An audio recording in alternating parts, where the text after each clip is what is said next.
আরে তুমি টাকাটাকে কোথায় রেখেছো ইয়ার? আরে আমি তো ওখানে রেখেছি, ভালো করে দেখো। বর্ষার কানের দুল শ্যামের পকেটে? ইয়ার সরি, আমি তোর বার্থডেতে আসতে পারিনি, কিন্তু আমি তোর জন্য গিফট নিয়ে এসেছি, তোর পছন্দের কানের দুল। ওয়াও ইয়ার, থ্যাংক ইউ সো মাচ। হ্যাঁ সাতাক্ষী বলো। সোহেব, আমি তোমাকে কিছু বলতে চাই। হ্যাঁ বলো, কি হয়েছে?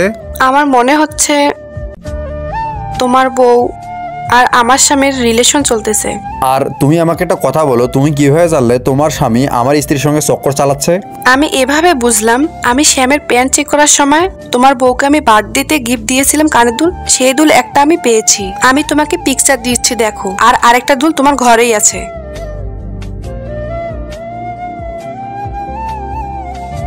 আরে সাতাক্ষী যেটা বলেছে ওটা তো ঠিকই বলেছে। এরপরে কি হলো তার আগে এই দুইটা ছবির ভেতর থেকে যে কোনো একটা ছবিকে ভালোবেসে থাকলে ভিডিওটিতে লাইক করে চ্যানেলটিকে সাবস্ক্রাইব করে দাও। আর যদি না করো তাহলে আমি বুঝবো তোমরা ছবি দুটোকে ভালোই বাসো না। আর কমেন্টে লিখে যাও আমিন। হ্যালো সাতাক্ষী, আরে কানের দুল তো আমি এখানেই পেলাম। আর তুমি যেটা বলেছো সেটা তো ঠিকই বলেছো। দেখো, আমি যেসব বলতেছি তুমি সেসব করো, এখানে সবকিছু পরিষ্কার হয়ে যাবে। আচ্ছা ঠিক আছে, এরপরে কি হলো তা জানতে চাইলে অবশ্যই কমেন্টে পার্ট 2 লিখে যাও।